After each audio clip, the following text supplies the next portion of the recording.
যিনি যোগান দেন তিনি আমার রব। সুবহানাল্লাহ। আবার এই বাক্যটাকে মুখস্থ করুন।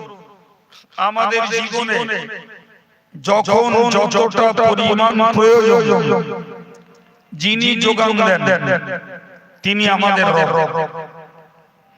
এখানে একটা কথা আমাদের মনে রাখতে হবে, আমাদের চাহিদা অনেক থাকতে পারে, কিন্তু রবের কাছে সব চাহিদা সব সময় পূরণ হয় না। হয় কি বাবা? রোগী সুস্থ হতে চায়, আল্লাহর হুকুম না হলে সুস্থ হয় না।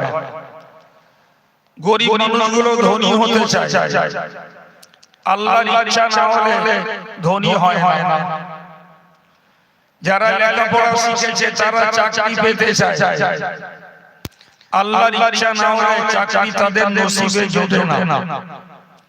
যারা চাষবাস করে তারা ফসল পেতে চায়, আল্লাহর ইচ্ছা না হলে আশানুরূপ ফল ফসল পাওয়া যায় না।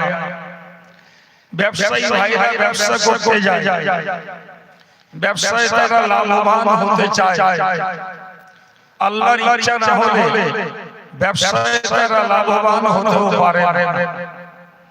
তাহলে এই ক্ষেত্রে আমাকে একটা কথা মনে রাখতে হবে,